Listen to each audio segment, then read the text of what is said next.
o nietos o sobrinos que tengan una predisposición a desarrollar problemas de tipo ansioso. Cualquier tipo de trastorno de tipo ansioso del espectro que les he mostrado en una diapositiva anterior, que puedan en algún momento desencadenar. Entonces, hay un influjo externo medioambiental para problemas de trastornos ansiosos. Y hay una condición física para responder ante esos estímulos y hacer una cronicidad, generar un problema que ya genere un mal funcionamiento, que el paciente ya no sea disfuncional, que ya no rinda laboralmente, que abandone su actividad como madre, como esposa, deje de cuidarse a sí misma, deje de atender sus actividades rutinarias a causa de estos síntomas repetitivos de ansiedad. Además pueden acompañarse de otros síntomas somáticos, insomnio, accesorios a los síntomas ansiosos. Puede eso coexistir. Entonces, por eso es que hacemos la diferencia entre el síntoma ansioso fisiológico que nos protege de alguna amenaza real, la posibilidad de una amenaza real, y los problemas, los trastornos de ansiedad que son crónicos, que hay una periodicidad en la aparición de los síntomas neurovegetativos ante estímulos generalmente reales o imaginados. Imaginados ya. Por si acaso, la movilización de lo imaginado no es que las personas conscientemente deciden imaginarse que su esposo les es infiel, su esposa les es infiel, o que van a perder el trabajo, o que no van a poder sostener a su familia porque han perdido un trabajo, cualquier problema, sino que la persona tiene un componente inconsciente en el que no puede controlar lo que sucede en la movilización de sus pensamientos. Entonces hay un gran componente inconsciente, que eso lo descubrió Sigmund Freud cuando describió la neurosis de la ansiedad y la histeria. De hecho, eso está en la historia. Miren, dice, a finales del siglo XIX, Freud agrupa los síntomas de irritabilidad general, ansiedad anticipatoria, o sea, antes que pase algo ya hay una expectativa, ¿no?, que moviliza reacciones físicas, obviamente síntomas somáticos, eso se refiere, cuyo origen podía ser hereditario o sexual, o sea, sexual se refiere al líbido, a la situación,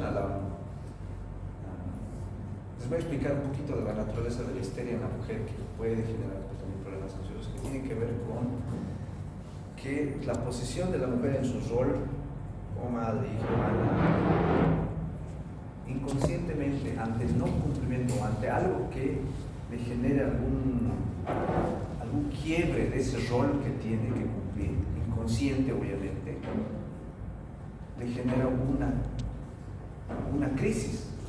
Entonces la mayor parte de las crisis ansiodepresivas, también en varones se da por otras razones en el varón, igual hay neurosis en el varón, y que genera ansiedad también masculina, o histeria masculina. Generalmente se da por esas razones, generalmente por decirles que los trastornos de ansiedad sí son más frecuentes en mujeres por esas razones. La expectativa del rol que genera en la mujer, el no cumplimiento, porque por ejemplo se rompe la pareja, le interesa la pareja en sí que se fue a la mujer, generalmente le interesa a ella que ha perdido su rol de mujer, de pareja, de centro de atención. Los trastornos de ansiedad en el varón, que es el varón que sustenta a la familia, que es el varón que provee, digamos, cuando pierde el trabajo se genera un problema de ansiedad porque ya no es la persona que provee, que cumple el rol de sustentador, de líder del grupo familiar. Inconscientemente el no poder cumplir esa expectativa le genera una posibilidad de problemas ansiosos también. Eso ya lo describió Sigmund Freud en su época. Entonces hay un factor físico y un factor medioambiental muy importante que hay que tomar en cuenta. Obviamente dentro de ese factor medioambiental, quizás que no responde a mediadores neuroquímicos necesariamente, también se incluye esta parte ya psíquica de la estructura de la funcionalidad. Aquí estamos hablando, entre otras palabras, si hablamos en términos técnicos, si fuera un celular, el software sería esto, y el hardware sería todos los neurotransmisores, la parte esta que ustedes tienen aquí, el sustento neuroanatómico por el cual se activan mediadores distintos neurotransmisores ya para problemas de trastornos de ansiedad. Por si acaso, para los ansiedad, en general, como síntoma que nos pone en alerta y en vigilia, digamos, expectantes por un problema, un sistema de protección, se activa solamente el sistema neurovegetativo, ¿ya? Y no llega a activar estos sistemas más, todo lo que ven aquí es el sistema límbico, están donde entran estructuras más como el cuerpo calloso, son varias partes, pero en realidad dentro de todo este sistema límbico solo la amígdala absorbe gran parte de esa frustración y generando impulsos neuroquímicos que generan cronicidad y provocan los trastornos, ¿cierto? ¿Ya?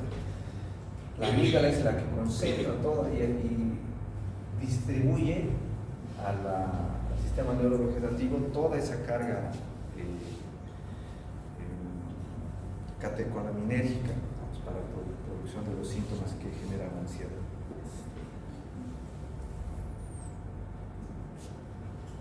Puede ser un estímulo real o imaginado, se lo recuerda a través del tálamo anterior, el núcleo lateral, la amígdala, luego transfiere al núcleo central.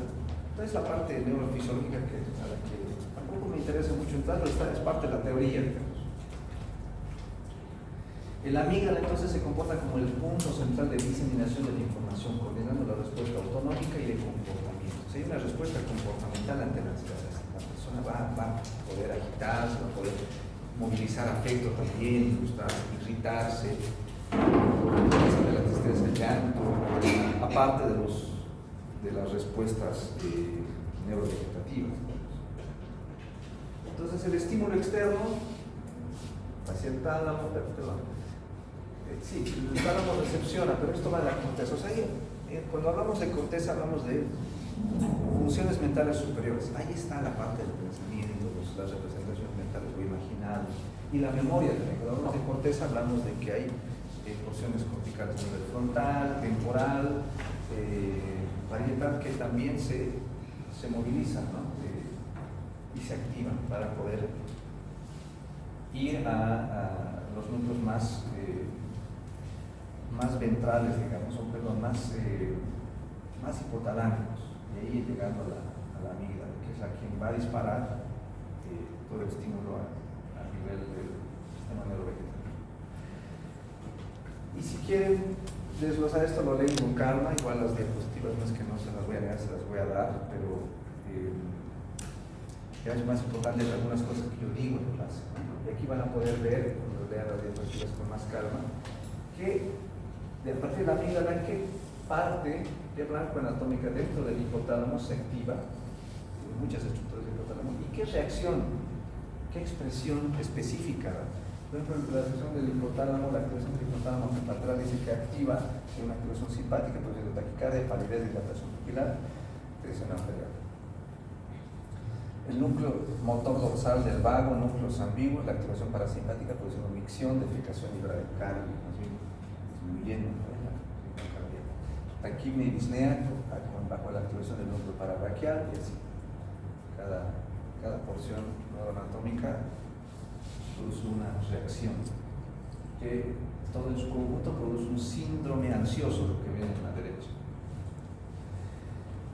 Bueno, y ¿qué hormona media ya los problemas de ansiedad crónicos que nosotros debemos ya diagnosticar en estos procesos con criterios y de los cuales la disfuncionalidad es el mayor principal síntoma de los síntomas? Cortisol. La hormona cortisol es la hormona que comúnmente se asocia al estrés crónico, a la que ya vamos a diagnosticar ahora. Vamos a dar algunos criterios de los trastornos más comunes. Tampoco no son todos la lista que han visto, porque gran parte de ellos nos vemos más los especialistas. Los más comunes los vamos a desarrollar porque los que van a ver ustedes en medicina general. Entonces, ante situaciones de estrés prolongadas en el tiempo, el propio cuerpo genera el cortisol. El hecho de tener esta sustancia en el cuerpo no es negativo en sí mismo, pero el exceso de cortisol sí genera daños más duraderos. Dentro de las funciones biológicas del cortisol se encuentra la regulación de procesos como el sueño, niveles de inflamación del cuerpo, glucosa, sangre, movilización de proteínas, carbohidratos, grasas. Imagínense que ya a nivel hormonal ya hay movilización, no solamente reacciones vagales, sino que ya el cuerpo va modificando su dinámica, su metabolismo, a causa, pues, obviamente, de una secreción anormal de cortisol. Por eso es que ya los problemas ansiosos, depresivos cursan también las alteraciones del sueño. El paciente le va a decir, no duermo. Toda la parte que tengo, desde que me han diagnosticado cáncer, no duermo. Ya no me concentro en mi trabajo, ya no puedo hacer mis cosas. Obvio, el problema del cáncer ha detonado una serie de expectativas reales e imaginadas, entre reales e imaginadas, que han activado una serie de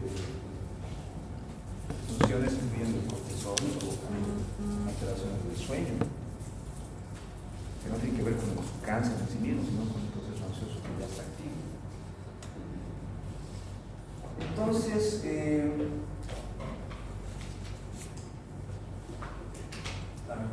vamos a hablar de del trastorno de ansiedad generalizado. Quiero detenerme en los tipos de trastornos de ansiedad. Esto es el espectro de trastornos de ansiedad. Tipos de trastornos que no voy a explicar todos, sino que voy a detener en los principales, de los cuales les diré que el trastorno de ansiedad generalizada es el más común. Se los resumo. El trastorno de ansiedad generalizada se refiere a síntomas ansiosos que provocan disfuncionalidad en el individuo, pero el factor importante de este trastorno de ansiedad generalizada es el detonante. El detonante es de lo que hemos estado hablando, preocupaciones de la vida diaria, esperables, la separación de la pareja, pérdida del trabajo, exámenes, problemas económicos, fallecimiento de un ser querido.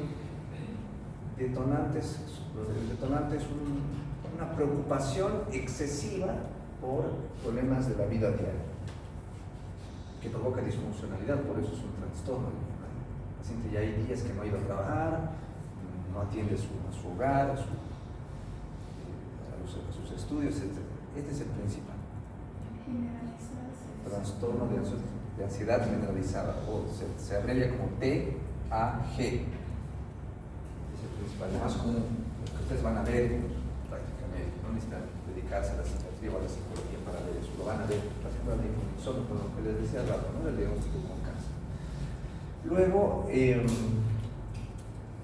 van a ver esto en emergencia, pacientes con ataques de pánico, crisis de angustia ya más exageradas, con la posibilidad de sofocarse, perder el control, incluso situaciones. Lo mismo, síntomas ansiosos, pero tan intensos que el paciente siente la sensación de colapso total, de que va a morirse, o que va a desmayarse, o que va a perder el control.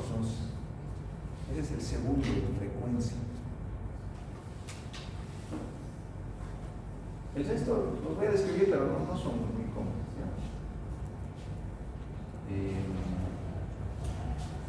El siguiente que van a ver, por si acaso sí, el trastorno por consumo de sustancias provoca un tipo de ansiedad que puede a veces confundirse. A veces el craving del consumo de las sustancias, o sea, la obsesión por consumir, puede detonar por procesos ansiosos, que es una cosa eso, ¿no? Pero no significa que el paciente tenga un trastorno de ansiedad por consumo, significa que hay síntomas que son ansiosos producto del ciclo adictivo nomás. El paciente se siente ansioso, pero cuando consume sus sustancias se calma su ansiedad. Entonces no es un trastorno de ansiedad por consumo de sustancias, es cuando, aparte del consumo de sustancias, el paciente tiene crisis de neuroquímicos, cuando no consume también, pues, y no se le calma el consumo. Vamos a poner mejor y en tercer lugar el trastorno por estrés postraumático. Ustedes pueden ver esto en pacientes que han sufrido un accidente de tránsito, pacientes que han sufrido abuso sexual. Si lo vean ustedes en su práctica médica, el trastorno por estrés postraumático es una cosa que son síntomas ansiosos ante la posibilidad de repetir una experiencia traumática imaginada. Obviamente el paciente tiene automatismos y disociaciones. ¿Se puede ver la agresividad?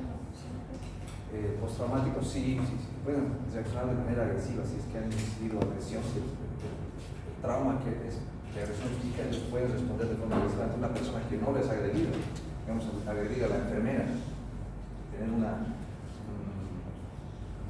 especie de reacción automática, se llaman disociaciones, son un retorno humano, pensando que es alguien que se le va a hacer daño y le puede perder algo. Puede simplemente llorar, generalmente en pacientes con abusos sexuales, el llanto, el mutismo, ¿no? El paciente no habla durante un tiempo y se manifiesta con crisis de llanto o ansiedad, ¿no? Diciendo que cuando las personas se van a acercar, van a tener algún tipo de acercamiento de tipo sexual o abuso, entonces reaccionan de manera ansiosa, con crisis. Entonces eran los más frecuentes: trastorno de ansiedad generalizada, crisis de angustia y estrés postraumático, de los cuales voy a describir los tres y alguno que otro más también. Importante. Pues vamos al trastorno de ansiedad generalizada. Es como, bueno, es un trastorno crónico. Dice, esto es importante: el tiempo en el que el paciente puede estar afectado entre crisis y crisis, porque a veces las crisis lo disminuyen de intensidad, aumentan a veces en periodos de estrés, en periodos de mayor estrés, quizás laboral, familiar. Pueden exacerbarse estos síntomas, pero se dice que los pacientes pueden estar afectados hasta 12 años. Imagínense, si ha empezado con crisis de ansiedad desde que ha tenido su hijo a los 30 años, una persona varón empieza con crisis de ansiedad, no puede dormir, síntomas neurovegetativos, disfunción laboral. Se le hace el diagnóstico y el paciente hace tratamiento y un tiempo mejora, un año con tratamiento, pero luego él abandona el tratamiento. Después de unos 6 meses, vuelve a presentar síntomas. Hace tratamiento durante un año esta vez, o medio año esta vez, luego vuelve a abandonar y vuelve a 2 años a presentar síntomas. Y así puede estar el paciente entre que se exacerban y vuelven los síntomas hasta un periodo de 12 años. Hay periodos en los que los síntomas son tratables y el paciente puede estar bien, puede ser funcional nuevamente, pero es posible, es muy probable que en un lapso grande, estadísticamente ese es el tiempo en que podrían volver los síntomas. Y irremediablemente después de ese lapso, el paciente llega a los 45 años, se estabiliza su situación económica, se estabiliza su situación afectiva, sentimental, y dejan de haber los episodios. Sin necesidad de tratamiento, el paciente simplemente deja de necesitar medicación farmacológica y se estabilizan los síntomas, no vuelve a presentar. Entonces, suele resolverse.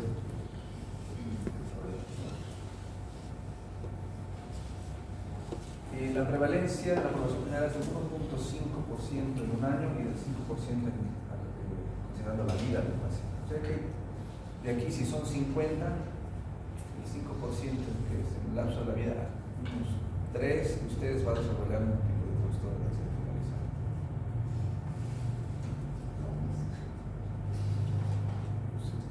En clínicas de ansiedad esto puede subir al 12%. En otros países hay clínicas de ansiedad. Los pacientes se internan por crisis ansiosas. Aquí en Bolivia no existe. Se internan, por ejemplo, algunos cardiólogos llegan a internar pacientes que tienen patología de base y tienen síntomas ansiosos internos en clínicas normales, ¿no? Y algunas clínicas de reposo tienden a internar pacientes con problemas ansiosos. Y el sexo femenino es el más afectado. Eso ya lo hemos visto. El trastorno de ansiedad generalizada son estos síntomas neurovegetativos ante la presencia de, y estos son los criterios que van a ver ustedes en el libro, en el texto de Kaplan, que van a ver. La ansiedad o preocupación excesiva por problemas habituales, ¿no? Trabajo, estudios, relaciones de pareja. Los síntomas que tienen aquí, aparte de los neurovegetativos, miren, aquí está inquietud, fatiga, dificultad para concentrarse, irritabilidad, tensión muscular, alteraciones del sueño. Aparte de los síntomas neurovegetativos, 3 o más de estos síntomas por al menos 6 meses.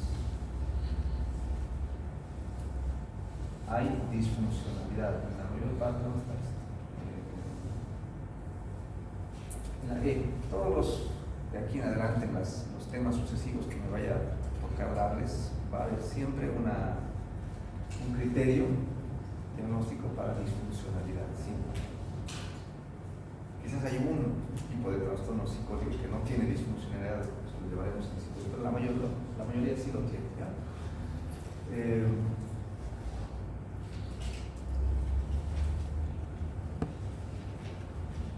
Esto es criterio más para la especialidad, pero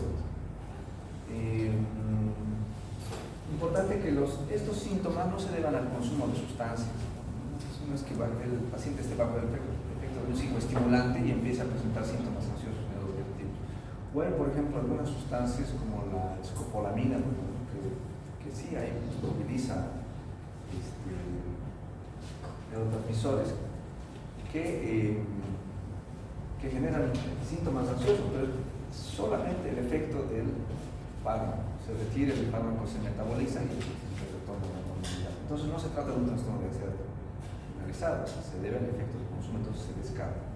Se debe descartar que los síntomas no sean producidos por sustancias, eso es. Bueno, vamos a las crisis de angustia, el segundo en frecuencia, les he dicho, ¿verdad?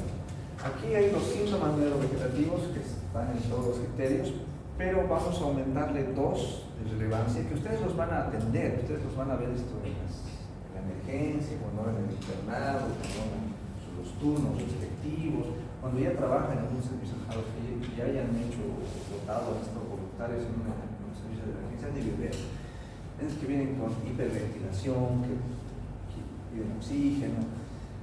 Estos son las dos claves: miedo a perder el control o a volverse loco, o incluso miedo a morir. Ahí debería incluirse el miedo a desmayarse también.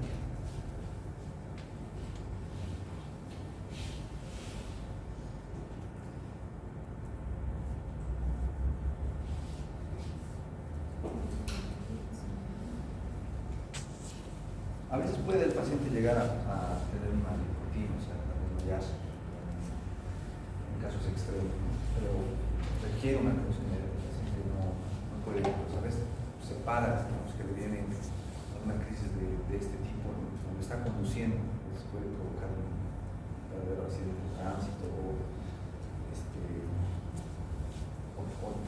tiene que pararse para poder respirar, ventilar mejor y poder controlar un poco, ¿no? Esta sensación de miedo a perder el control. Entonces requiere una atención inmediata, generalmente cede ante ansiolíticos. Ahorita vamos a hablar sobre el tratamiento y ahí me voy a detener un poco más. Quiero hablarles sobre algunos trastornos más comunes. Pero vamos a ver el trastorno de estrés postraumático, que les había dicho que son los más comunes.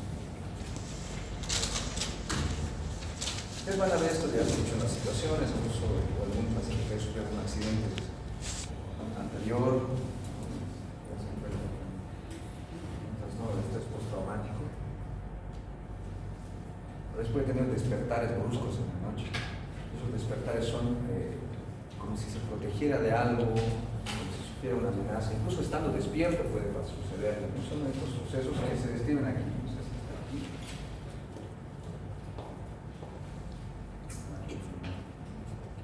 Pero lo pueden leer esto con más detenimiento en su casa, es muy popular. Dicen, sueños angustiosos recurrentes en los que el contenido o el afecto o sueño está relacionado con el suceso traumático. Recuerdos angustiosos, malestar psicológico. Reacciones disociativas, por ejemplo, escenas retrospectivas en las que el sujeto siente o actúa como si se repitiera el suceso traumático, eso estando despierto. Estas reacciones se pueden producir de forma continua y la expresión más extrema es una pérdida completa de la conciencia del entorno presente. O sea, se aísla el paciente de la situación real y piensa que está reviviendo la escena. Esto se ha visto mucho en las personas que han estado en la guerra y que sienten que puede estar en peligro su vida y reaccionan como si se estuvieran protegiendo de una bala, de un enemigo, de una granada. Incluso se describió esto en la posguerra, ¿no? En la Segunda Guerra Mundial, en los sobrevivientes, ¿no? De los soldados sobrevivientes que regresaban.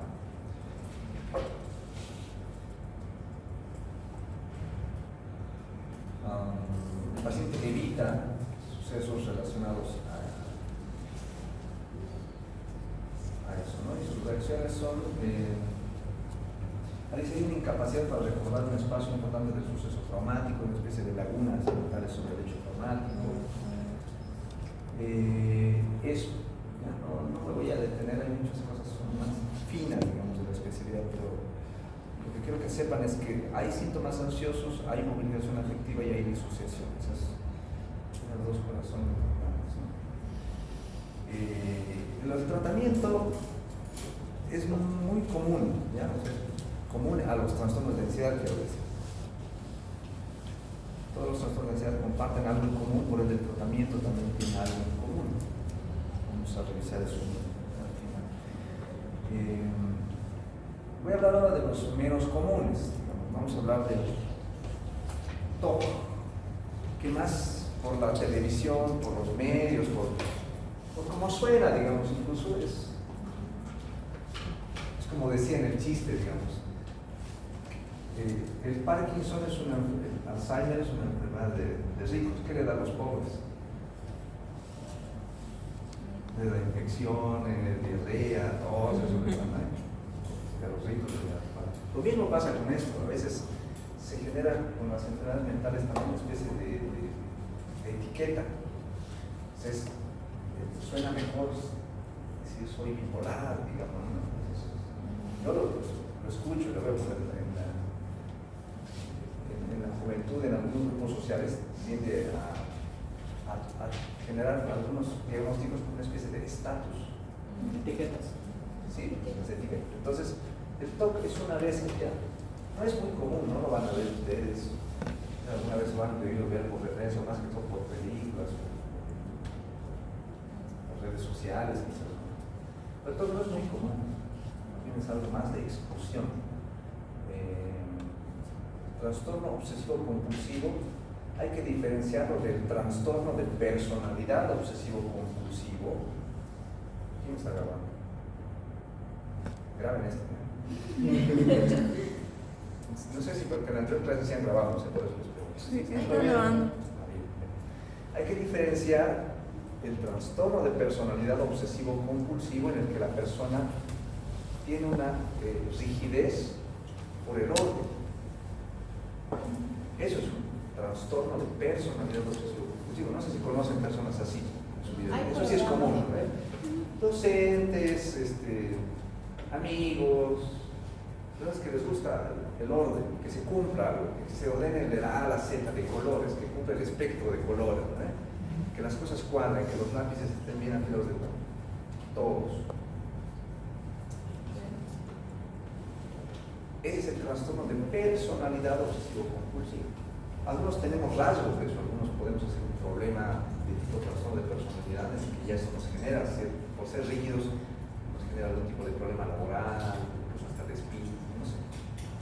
Pero ese es el trastorno de personalidad. Cuando hablamos del trastorno obsesivo-compulsivo, estamos hablando ya no de un problema de personalidad, estamos hablando de algo casi, no tiene casi nada en común en relación al trastorno de personalidad.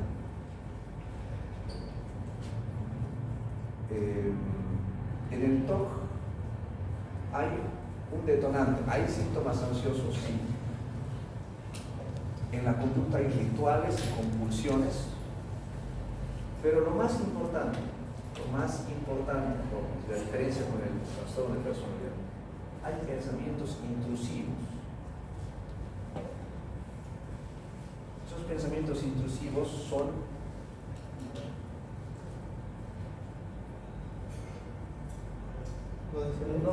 mayores a unas preocupaciones habituales de la persona. Por ejemplo, yo puedo pensar que estoy sucio porque no me lavé, digamos, las manos. Pero otra cosa es ver que tengo realmente, que estoy contaminado por algo y no poder continuar, dar mis gastos y voy al baño y me voy y me lavo como cirujano, así, con cepillo hasta sacar mi sangre. ¿Han hecho técnica quirúrgica? Sí. ¿Se han lavado Sí. alguna vez para dejarse Sí. rojo? ¿Sí les han enseñado a lavarse? Sí. Un paciente con TOC va a hacer eso cuando no va a entrar a cirugía, lo va a hacer de forma rutinaria. Por eso hay rituales que cumplen. Por eso es como que por parte no debería estar dentro del trastorno dentro del espectro del trastorno de ansiedad, porque lo único que cumple es que hay sí síntomas ansiosos, pero lo que realmente moviliza es la psiquis. Hay una psiquis perturbada. Les puedo decir casi delirante. De hecho, yo no conozco ningún TOC de los que yo haya visto que no sea psicosis a ese punto. Entonces, nunca no se etiqueten, porque realmente el TOC es una persona posiblemente que tenga problemas psicológicos. Sí va a ver, o sea, va a poder ver cosas que sí. Las va a ver, va a necesitar lavarse, descontaminarse, tener un paciente psicótico, obviamente, que pasaba 3 horas y cortaba los papelitos en pedacitos, y los ponía según en la taza o se los ponía también en la mano para descontaminarse. Pero era un paciente psicótico. Luego tenía otro que tenía unas características similares, pero en el contexto de una psicosis.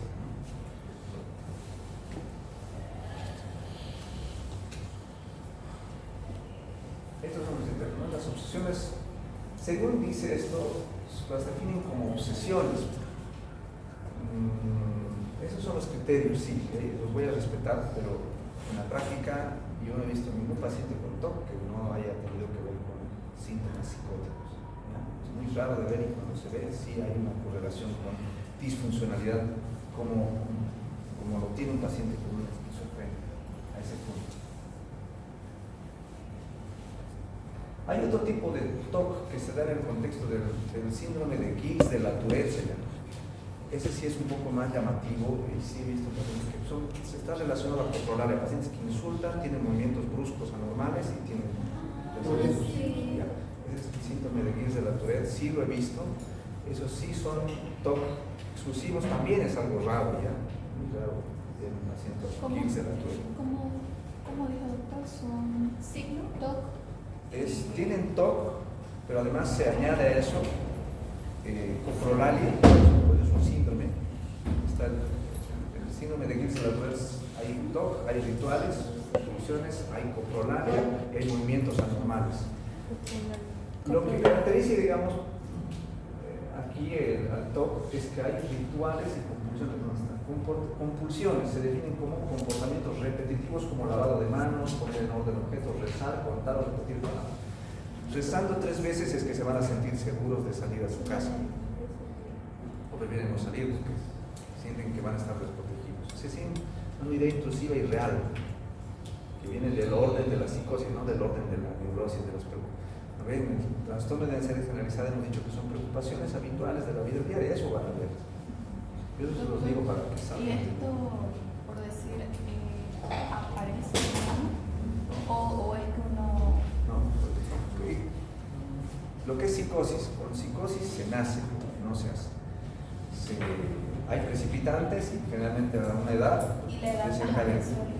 la Ahora, en el Guillain de la Tourette es diferente porque en esa enfermedad que tiene cortes más también del neurodesarrollo, defectos en el neurodesarrollo, se puede decir que hay un factor hereditario, familiar importante, que se manifiesta, ¿no? en etapas de la adolescencia y ya se reafirma en la adultez.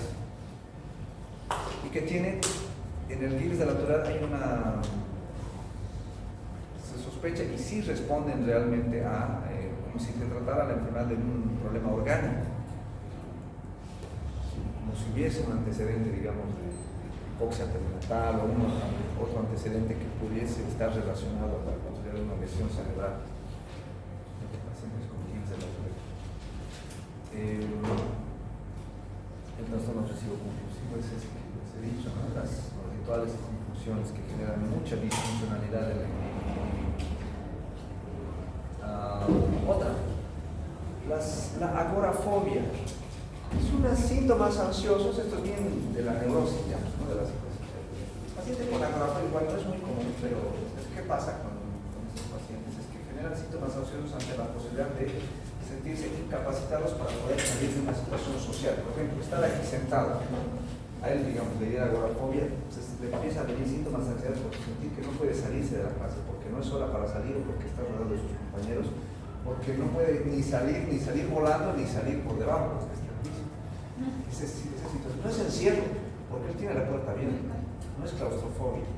Se diferencia de la claustrofobia porque puede ser una situación en donde escapar puede sí ser posible, pero se siente por una situación o social o física también la imposibilidad Es como de poder cuando salir. uno va en micro en la parte trasera y se pare Eso, ya está lleno. quiere salir y No hay cómo. No hay cómo, y te da ganas de salirte por la ventana.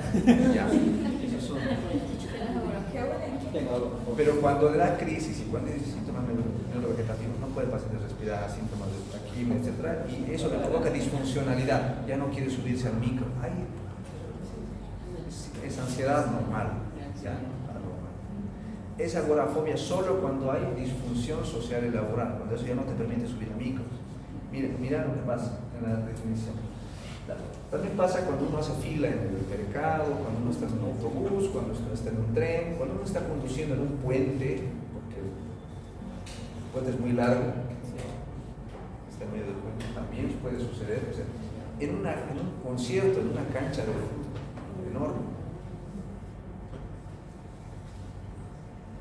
Las situaciones se evitan y esto le genera disfunción social y laboral. Doctor, consulta. Sí. Un ejemplo de eso podría ser en esos toboganes que uno sabe que puede salir en lo que hay en las piscinas, ¿no? Sí. Y llega un punto en el que uno piensa que no va a salir por más que sabe que está cayendo, podría ser, ¿no? O eso sería más claustrofobia. Podría estar más relacionado a la claustrofobia. Y ahí hablamos de las fobias específicas, ¿ya? Vamos a saltarnos a las fobias específicas, que son síntomas ansiosos ante estímulos, como dice el nombre, fobia específica, ante un estímulo específico. La aracnofobia es uno. ¿La qué? Las arañas. ¿Qué es la talasofobia? Miedo a la profundidad. A la inmensidad. Batracofobia, a la inmensidad. La batracofobia a los renacuajos, reptiles. Solamente se define como fobia específica cuando hay, ¿qué les he dicho? El criterio C, E a veces está. Situaciones. Porque todos tenemos a veces fobias, ansiedad por algunos insectos, algún tipo de cosas que nos repelen. Por ejemplo, es muy común a la altura, ¿no? Ya, Un tipo de ansiedad a la altura, ¿no? Aquí debe estar descrito. Acrofobia. Acrofobia. A las alturas. Acrofobia, ¿cierto? ¿Cuándo les he dicho que se cumplen criterios para decir que es un trastorno por fobia específica? Cuando impide hacer algo, Cuando le impide que se qué. a estar en la situación o acercarse al objeto. Por ejemplo, al tener acrofobia, has perdido 10 trabajos, porque no puedes. Todas las entrevistas de trabajo son subiendo ascensores. Tienes que ir a un edificio y tienes. Ya, pero eso no te permite, por ende no trabajas, por ende no te puedes trabajar porque tienes miedo a que te expongas a subir a alturas. Cuando influye en la vida cotidiana, Por ende no trabajas, no produces, no generas recursos. ¿Qué se llama eso? Disfuncionalidad. ¿Quién dijo? Suena tu nombre ya.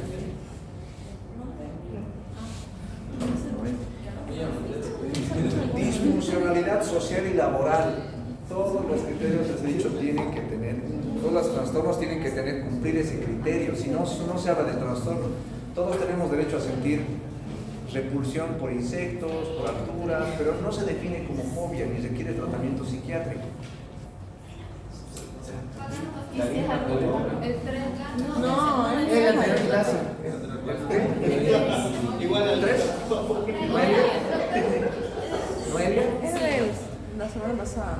Solo se define como fobia específica, entonces, o como un trastorno que requiere tratamiento psiquiátrico con fármacos incluidos cuando hay disfunción social y laboral. Eso implica que a medida que el paciente ya requiera un tipo de intervención farmacológica, de eso voy a hablar ahora. Todos los trastornos de ansiedad cumplen una... En psiquiatría vamos a ver, y en medicina funciona también una especie de mnemotécnico que nos ayuda a saber cuál es el grupo farmacológico que corresponde. Por ejemplo, si tenemos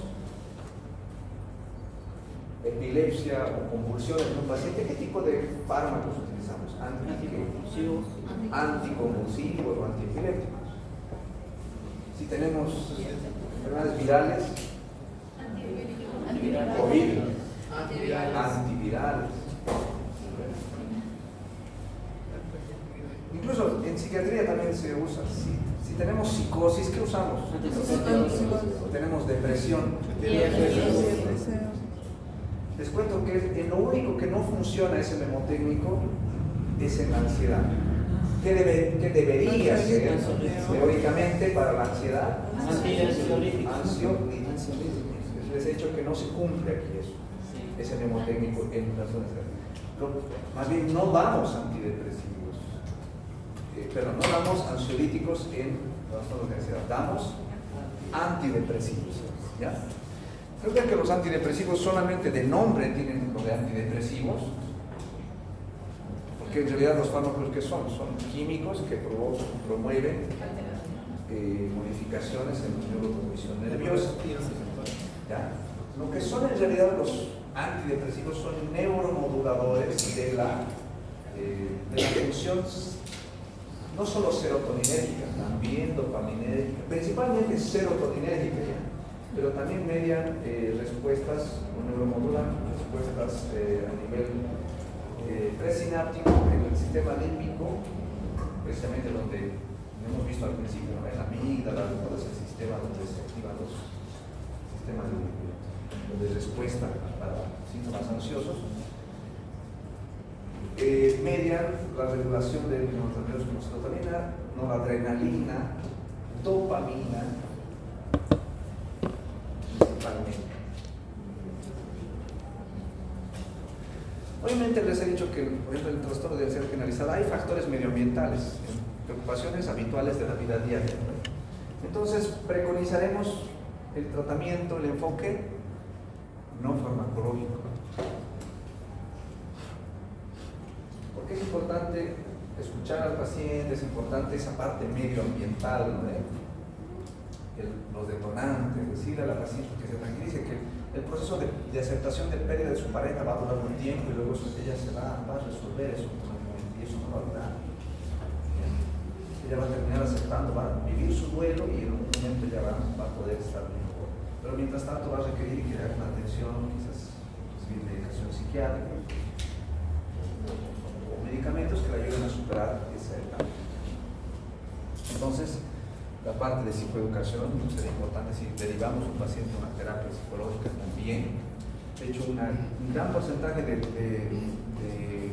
estabilización de los síntomas ansiosos se dan no solamente por el factor farmacológico, sino una gran parte, diría hasta un 60% de éxito en el tratamiento. Algunos dicen que hasta un 70% por un tratamiento, un enfoque no farmacológico, acompañado de ese 30% o 40% que es el enfoque farmacológico. Ambas cosas de la mano tienen un éxito enorme, ¿ya? En el tratamiento. Solamente lo farmacológico va hasta por ahí, solamente lo psicológico va hasta por ahí también, solamente la terapia combinada entre psicoterapia y tratamiento farmacológico tiene un mejor efecto a largo plazo, ¿ya? ¿Qué tratamiento ansiolítico se da a largo plazo de forma de manutención? Son los antidepresivos, como los nuevos antidepresivos que son los inhibidores selectivos de la recaptación de la serotonina, que son el escitalopram. De hecho, el más antiguo de los primeros ISDS que han salido es la fluoxetina, que está desde los 80, o sea, hace 40 años que ya hay antidepresivos. La fluoxetina tiene menos efectos adversos que los anteriores grupos farmacológicos, como los IMAO, inhibidores de la monoaminoxidasa, se consideran otro grupo farmacológico. Y los tricíclicos son otro grupo farmacológico de antidepresivos también que se usaban antiguamente, que tienen un poco de efectos adversos a nivel cardiovascular. Ahora se usan más estos. De hecho, la fluoxetina es el antidepresivo más estudiado hasta hoy en día, es el más seguro de usar. Ya se saben, digamos, los posibles efectos adversos, que no son muchos. Es el de los antidepresivos más nobles de los demás grupos farmacológicos, o de los demás fármacos, e incluso de los otros grupos farmacológicos sería el más noble de usar. Una dosis de 10 miligramos día, porque normalmente viene de 20, una dosis a la mitad, 10 miligramos día ya tiene un efecto beneficioso. tipo ansiolítico y de forma paralela. Las benzodiazepinas solo se usan en caso de crisis de ansiedad, síntomas neurovegetativos muy intensos.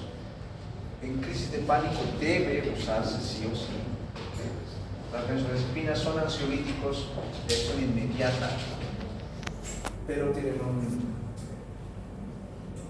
doble problema, digamos, ¿no? La posibilidad de hacer tolerancia, y la tolerancia es una forma de acostumbramiento, digamos, del cerebro a una dosis habitual y generar mayor expectativa, mayor dosis para obtener el mismo efecto ansiolítico. Se prefiere ya no usarse muchas benzodiazepinas, sino más bien usar antidepresivos. El trastorno de ansiedad generalizada, antidepresivos. Solamente si hay insomnio, se usa durante un par de semanas ansiolíticos con benzodiazepinas. En la crisis de pánico, sí o sí, el tratamiento para las crisis deben ser benzodiazepinas. Generalmente benzodiazepinas de acción intermedia, como el alprazolam, el ketozolam, el clonazepam y el bromazepam, que son los que están disponibles aquí en nuestro medio. El clonazepam, el diazepam, el lorazepam, son benzodiazepinas de acción prolongada, no tienen mucho efecto ansiolítico, se prefiere no usar. Ya, más que todo solamente cuando hay insomnio se usa en baja dosis, durante poco tiempo. Estos se pueden usar durante un poco más tiempo, pero que algunos de estos son un poquito gastroagresivos, algunos requieren algún tipo de compresión gástrica por el tiempo. Y benzodiazepinas de acción corta, como hay uno que se usa como toda anestésico, el midazolam, se usó mucho en la época del COVID, ¿no? Todos buscaban eso. No se usa, no se usa en psiquiatría de forma rutinaria, no se usa. Para el trastorno de estrés postraumático se puede usar antidepresivos, pero se quieren a veces el uso por el tipo de pensamientos intrusivos, dosis de antipsicóticos, ¿no? En combinación con antipsicóticos. En las fobias específicas también son trastornos de ansiedad que requieren antidepresivos, lo mismo que los trastornos de ansiedad, la agorafobia y la ansiedad por consumo de sustancias también antidepresivas. ¿En cuál de estos tipos de trastornos de ansiedad que he descrito ahora se usan, a diferencia de antidepresivos, otros grupos farmacológicos que no son antidepresivos, que se debe utilizar otra cosa que no sean antidepresivos? Estoy repasando. ¿Qué tipo de trastorno de ansiedad de los cuales he hablado hoy no se usan antidepresivos, sino debe usarse otra cosa? No. Fobia específica. ¿Qué? Crisis de pánico. Sí, en las crisis de pánico, ¿qué se usa? ¿Les he dicho? Benzodiazepinas. Porque las crisis son tan intensas, ustedes en emergencia van a necesitar usar benzodiazepinas durante unas horas, más de días por lo menos, para que el paciente se estabilice y luego lo puedan derivar. Van a usar alprazolam, ketozolam, clonazepam. El alprazolam en una dosis de 0.5 miligramos o 0.25 miligramos, que es la mitad de 0.5, que es la dosis más común, es suficiente o si los síntomas son muy intensos, un comprimido de 0.5 miligramos de alprazolam es suficiente para una crisis de ansiedad, debiera ser suficiente. ¿Cuánto, doctor? 0.5 mg de alprazolam. En crisis de pánico, crisis de angustia, en servicios de emergencia, debe tenerse eso. Usar diazepam, realmente el diazepam es lo que tienen los servicios de emergencia, pero es que esto es mejor porque su vía es oral, digamos, ¿no? El paciente se le debe hacer escucha, la contención verbal mientras hace efecto, porque tardará unos minutos en hacer efecto todavía. En cambio, el diazepam que le ponen en vena, a veces no se esperan los pacientes, o el médico y los ponen en vena. Se prefiere usar siempre la bioral, incluso para crisis de pánico, y hacer contención verbal. Es muy importante la presencia de alguien que le dé seguridad al paciente cuando son crisis de pánico.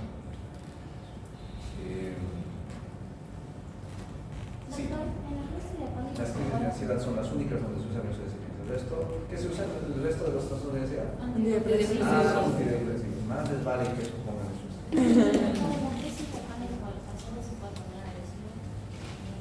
Si el paciente tiene un trastorno de personalidad de base, sí, se va a poner a decir. Un trastorno antisocial de personalidad más trastorno de ansiedad, sí se va a poner agresivo cuando termina sus crisis. Irritable, baja tolerancia a la frustración, es posible que con eso sea más factible que se ponga agresivo. ¿Alguna pregunta? Nos vemos mañana en práctica.